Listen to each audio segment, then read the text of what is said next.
I'm Lowanna Grant and you've just been granted access. This is where I sit down with some of the most influential voices to bring you real, honest yarns about life, ambition, resilience and everything in between. We go beyond the headlines and into the heart of our stories. The culture, the humour and the hustle that shape who we are. These are the stories you might not have heard but definitely need to. I'm Lowanna Grant and this is Access Granted.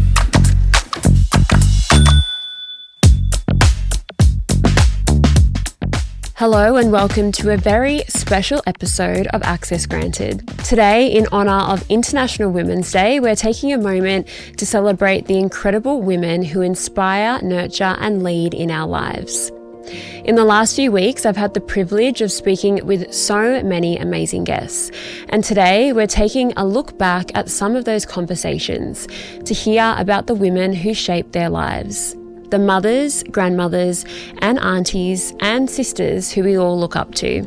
So sit back, reflect, and join me as we celebrate the women who make our world brighter.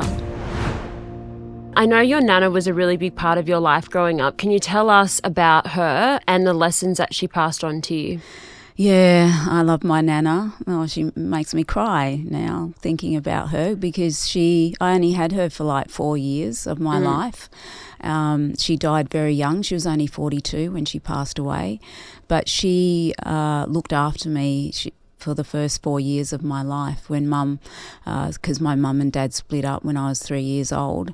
And so we went to live with Nana and mum went off to work. So Nana would look after me. And so I spent all my time with her. We did everything together. And I never left her side. So, one day she put me down for a nap. She went and had her nap. I got up after a couple of hours, went to see her, and she was just laying there on her bed and she'd passed away. She had a heart attack. So that was really, really tough. Yeah, really hard. And you were only 4? I was only 4 years old. Yeah. It was hard for her because she was a very traditional woman. She came down from Hermannsburg to live in Adelaide, wasn't allowed to speak her language, practice her culture. It was a very different world for her. So she had a very tough life. And I think, you've obviously seen photos of Nana and she was so cute. She was very really, cute. Really cute. Yeah. A cute lady. Real Western Arrernte woman with that build but she, instead of looking 42, she looked like she was 82 and that was because of the hard life that she had. But, she was to me, she was a very gentle woman and, I really miss her. And also another big influence and another really strong female figure in your life was Auntie Greta, and someone who you really looked up to. And she was also a really beautiful woman and she also made headlines as well. Can you tell everyone what she made headlines for? She made lots of headlines in her life. Because she was she did modelling. Well, she did a little bit of modelling, but she was mainly she got into the public service, but she was very involved in land rights and Indigenous rights at the time. And she also entered the Miss South Australia competition. Yeah, that's right. So she was one of the 5 finalists for South Australia. So she was always in the papers, and I've got lots of clippings of her. She was so beautiful. And she used to do that hairstyle. Yeah, that where sort it of was beehive type of hairstyle. And she just was the most beautiful woman that I've ever seen. It was like she was out of one of those like Vogue, movies or like a 1920s movie, those black and white movies. And she was just such a beautiful woman. And so she was always in the papers for being in Miss South Australia. And also she got to meet Lionel Rose during that time when she was in the contest, and he just won this big world championship in Japan. He defeated Fighting Harada, which was a Japanese boxer, and he just got back to Australia, and I think he arrived in Adelaide to thousands of fans. I think it was just like not like the Beatles, but he was very, very popular. Yeah. And my auntie was there to meet him, so she was in the paper, and the headline was "She's a knockout." Oh, because she's so beautiful. No, yeah, and 'cause he was a it's him boxer. and her, Yeah. and he's signing an autograph, and so Yeah, I remember that picture, and she was like kind of looking down at him, and she had like her hand, like, because she was always very like proper, like yes, very she was a real ladylike. lady. Yeah. Yeah, that's what she always used to say to me. You've got to be ladylike, and teach me to walk with books on my head, and because she went to deportment classes and things like that. So yeah, she was. And she a was real always lady. really well known, like amongst. I know you said when she moved to Canberra, everyone knew her, and that's how when you went to move to Canberra and live, that she introduced you to a lot of people, and that's how you met a lot of people there. Yes, that's right. Yeah, everyone knew her and everyone loved her. She was just a very gentle woman and got along with everyone. So she was a big inspiration in my life. I wanted to touch on, like, you lost your mum when you were 17, and I read that before she passed, she gave you a deck of oracle cards. What influence, like, did your mum have on who you are today and the way that you live your life? And, like, how does her influence show up in your everyday? Oh my gosh, her influence shows up literally in every day. It's so funny. I've got the cards next to me. I don't know if you can really? see them, but she gave me these oracle cards just before she passed away. And it's almost like she knew what I was going to be doing with my life in terms of the intuitive readings, the energy healings, and all the spiritual side of things. So I think she's really shaped who I am today and the business that I started, which is incredible because I didn't think I would be doing what I'm doing right now. But if she didn't give me these oracle cards, I wouldn't be probably sitting here having this podcast interview, which is kind of crazy. I feel like as well too, like as Indigenous women, we're super in tune already. Yes. And we're super just in touch with our energy. So I think that's sort of just like another added layer for us. You write so beautifully about your Nan Charlotte. You said she was an incredible storyteller, protector, and a hero to you. And she taught you a lot about your culture, and the art on your book, you painted that. And your Nan teach you painting and everything? What's one story or memory that you carry with you today about your Nan and you, like your relationship? There is so many moments. My Nan... So I always say, because they're not around anymore, obviously, my Nana and my mum passed away when I was younger. And Nan, I never felt like they'd left, by the way. Like, I feel like they're sort of always like floating around and like giving me. So my Nana is my lessons and my mum she shows me love. And I feel like that was our relationship. So my Nan was always teaching me lessons and like learnings, and my mum was teaching me either how to not love or to love. Yeah. And so Nan growing up was this staunch 6'5" woman. Like, she played basketball. She was always like, she was a bit of like party gal, like as in she loved a little like, a little cocktail, like drink, a little durry, a little smoke. But, I only got like a bit of that personality of my Nan until she got really quite sick. We have diabetes in our family, we have heart disease in our family, and she kind of like in the end had all of those things. But before that, when she was well, she taught me so much. Like, she taught me like, the concept of taking care of country. And I think that's really beautiful. Like, we would go for just like walks on country. Like she, when she was well, like she would walk everywhere, and and she would walk barefoot. And I was like, my feet are way too soft for this. And like, even now they need to be like 20 times softer. But like my Nan, like, I just love the way that she like held herself, the way that she walked, the way that she did things. And like, these are the memories that I just admire about her so much, is that she just didn't really care about what everyone else thought about her. And I think like that's probably one thing that I will take, is that she just didn't care about what people thought about her, but she cared about the things that mattered. And my favorite memory is, I guess, I wasn't even alive by then, but she told me, was when my mum was pregnant with me. She was in the water, and I think we were like camping like up in the Ningaloo or like somewhere on the coast. I don't know where it was, because she wasn't specific about where she said, but I envision it. So it feels like I'm really there, because I remember this memory like as if she created it as a memory for me. And my Nana said my mum was pregnant with me in the water, in the beach, and all these green sea turtles kept popping up around her in like a dome-like figure and like just taking like a breath of fresh air. And I just love that story because she always said, oh, the barangara, like the green sea turtle. And I was like, oh, that's like connection. Like that's actually like a direct spiritual connection to an animal that I've just never really like no, like I just felt so connected with turtles, and she would always paint them and she would always teach me how to paint them, and like she would talk about the different animals as in like the different seasons and like the different animals that would come out in those different seasons and stuff like that. And I guess I just kind of, there's little moments that I've held on to so tightly because I was like, I actually listened. And I wish I listened more. I don't know. That's one thing like advice that I would give like young people is like listen to your elders. Like sit and listen to them. Just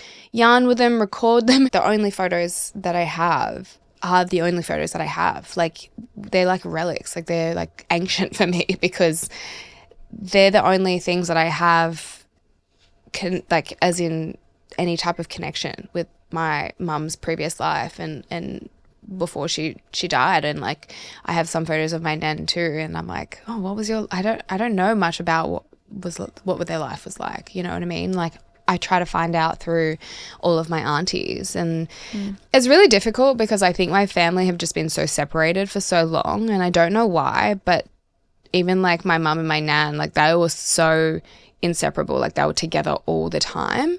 But then my nana, my mum's sister, my auntie was in care. So I don't know the story, and I'm still trying to like figure out the dots, you know, like, you know, you feel like you have to as a responsibility to your children to like be able to put all these pieces together so that they can feel more whole and they can feel like they understand. You get what I mean? Like, and I'm sure like your parents probably feel the same way in a sense. Is like you just want your children to have all the resources, and I feel like my children don't even exist yet, but when they do, I want to be able to like show them. And like I think that's what our elders and our parents probably wanted for us. So I feel like I'm obligated to like continue that, and I'm just so grateful that I held on to the stories of my nana and like still paint. And like I'm not a great painter, but I enjoy it, and I just really relish in like the fact that it's something that I have such a connection to because of her. Yeah, and make you feel close. Like every time I paint, like I just put on her favorite songs. Because like it just makes me feel like she's in the room in a way. I had this weird moment where I always say like she's always just sending me lessons, and I think it's because I don't want to get emotional, but I feel like she knows how strong I am.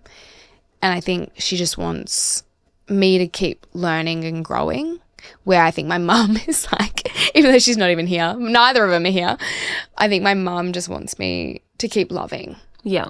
And the right people though. Yes, the right people. And we're going to get to that as well. Let's not go on a tangent. I'm sorry. Like you mentioned, you lost your mum and your nan a few weeks apart, and that would have been such a like traumatic experience, losing two people in such a short time frame at the same time at such a young age. And you said that your mum and your nan are like your guardian angels, and people often tell you that you have your mum's determination and perseverance. When do you think those qualities show up in you? Like when do you see them show up? All the time? In everything.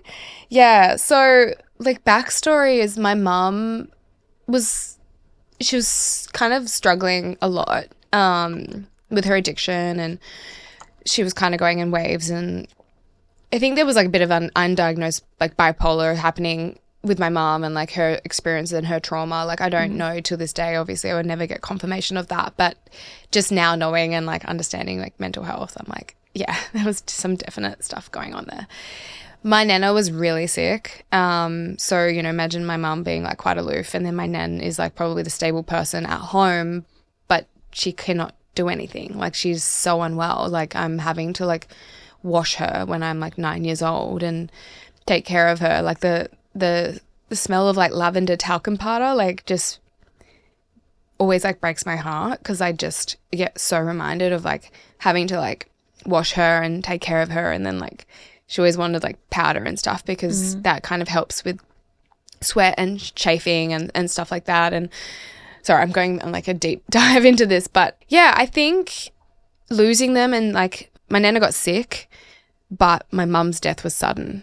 Yeah. And then just after my mum's death, like not even like a month after, my nana passed away in hospital. So we gratefully we got to sort of say goodbye to my nan in some sense. But I think my mum was on the way out in a feeling, like that's just a feeling, by the way, that's not fact, but there was a feeling in a sense now that my mum was kind of on the way out as well. And I don't think she could live without having her mum. And so it was like weird. It was like this weird grievance like that we all had together, and then having to do it again. And like, so we like kind of had it with my nan already because we like sort of said our goodbyes, and then it was sudden with my mum. Yeah. And then we had to like redo it with my nan again. So it was just like a really shitty time and like really quite confusing because then now we're like, well, there's 5 of us, what's going to happen to us? And that was kind of like the start of like our separation. Like we all had to kind of go to our dads. So in terms of like my mum's perseverance and determination is in that moment, I don't know what, and like I don't know how and why I felt like this, but I just wanted to get my family back together. Like I just wanted us to all be back together. And I just felt so determined to make that happen. And I was like 11-year-old kid, just I didn't know where I was going to fucking live. I didn't know where I was going to go. I didn't know I basically went and lived with my white dad and he didn't want me. So I just at 15 decided I was going to live up by myself, and I've been doing it by myself since. Like obviously with the support of my brothers and my family, but pretty much like by myself. And I think that's where my determination kind of comes from. And it comes from this like, I think it comes from, it actually shows up in most of my life, like not gonna lie. Like I think work, I have always never really been motivated by money per se. Like I was talking about sort of financial stability. I think the determination is like getting stability in all areas of my life and like consistency, because we never had that, and I want that for like all of my brothers. Like I want that for all of my family. So yeah, it shows up in like life. Like it could just show up at the gym randomly. It shows up in my projects. So like when I start something, I have to like finish it. And the book was one of those things. I was like, I'm not doing this. There's many times where I was like, would have had to have had a lot of not just perseverance and determination to do the book, but just a lot of like courage and a lot of strength. And I definitely see that in you. Even like just watching your videos and stuff on Instagram, like you can feel that. And like even though this is the first time that we've met properly, like I still can get that sense of that from just watching the stuff that you do. And you often credit, the strong women around you who have made you the woman that you are today. And what piece of advice did one of those women give you that sticks with you? And especially sometimes when you're feeling maybe not so confident or you're doubting yourself, what is something that you always like replay in your mind that, one of the strong women in your life has taught you? All of the women in my life have always led by example. So while maybe they didn't give me advice so much in words, but they lived as an example for me. Every single Black woman in my life has been so kind, has been so generous with their time, has always been staunch about truth telling. They've always worked hard. They've always gone after, chased after their big dreams and made their, creative ideas come to life. And so I think just seeing them like be boss ladies is like kind of what keeps I don't know. Yeah, it keeps that fire lit in me. It's like, okay, these women literally raised me. Yeah. And I want to be like them, literally. Yeah. And also seeing, like you said, like them going after everything they want, having the confidence. Also, you know, in our communities, our women are the backbone of our families, and they, you know, raise the kids. They also keep the family together. Yeah. In a sense of like just with like the love and nurturing. So I feel like we have that loving, nurturing side, but then that staunch, like, oh yeah, you know, boss side to us. So, you know, I can definitely see that in you as well. I did want to talk about your sister. She's also in the creative space. What's something special about your relationship that only like the two of you understand? And I know you said that you guys went to Bali together and had like your sister time. So you guys seem like real close. And we are. It's like so funny. I saw a TikTok the other day and it was like siblings will teach you that you can love somebody but not like them. And I feel like Kiki and I like really live in that space. That's like so we love each other so much, but like we bicker like nothing else. Like over like, oh my goodness, like anything. Like I did a workout the other day. I can't tell you how many times I've invited her to the gym with me. And like this one time I didn't ask her and like she wouldn't have come, but she like had a moment about me not inviting her to come to the gym. It's just it's like literally anything. It's like, why did you leave your glass there? It's like, and we live together. So it's like we're literally inseparable. Like we spend way too much time together. But she's definitely my like little broke bestie for sure. And I love her and I think she's actually the coolest person ever, but I'm definitely like the boring older sister. I think it's just like older sister vibes. Like I'm the oldest as well. I don't have any sisters. So I always get so excited to hear about sister relationships because I don't have a sister. Like I think like with brothers it's so different and the three boys are like this and I've always felt like a little bit like left out and I get really sad because I'm like they have their thing and I don't have that, so I'm really like jealous of you and your sister. It. But I know that you and your mum are close and like honestly like my relationship with my mum and the relationship that I have with my sister are not much different, to be honest. Like mum and I are so close, like we have no secrets in our family. And like even mum and I bicker all the time. Like we're literally, it's like we're like three sisters. Instead of two sisters and the mum. Like it's crazy. Yeah, no, my mum and I are really close. Like we are like sisters and the same, like we have our little like moments where you know, like, because it's like get on each other's nerves. Like she'll like take some of my clothing and then I'm like, where is my jacket that you like took 2 years ago? Like, can I have it back, please? Girl, you don't need a sister. You got one. But no, it's really special. And your sister, Kiki, is so talented. She was in a TV show like for Grace Beside Me. Yeah. And that was it like 5-6 years ago or something? She was quite young. Ago now. Like, I wouldn't even know, but she was literally a little baby. And I just remember her and mum like would fly to Bow Desert for like months at a time for filming and it would just be me and dad at home and be like, okay, I guess like this is it. But she's a powerhouse, like fully. Like on the surface, she's like very quiet, very soft spoken, but like on the inside, that girl is feisty. Like really? Yes. Thank you for joining me on this special International Women's Day episode of Access Granted. I hope these stories have reminded you of the remarkable women in your own lives and inspired you to celebrate them, not just today, but every day. From all of us here to the women who guide, teach, and uplift us, we see you, we honour you, and we thank you. And that's your access for today. Another yarn shared, another story unlocked. I'm Lowanna Grant, and this is Access Granted. Access Granted would like to acknowledge the traditional owners of the land on which we are recording today and the lands that you're tuning in from. I pay my respects to all elders past and present, and I extend that respect to all Aboriginal and Torres Strait Islander peoples listening. I honour our stories, cultures and knowledge systems that have existed here for over 65,000 years and continue to guide us today. This always was and always will be Aboriginal land.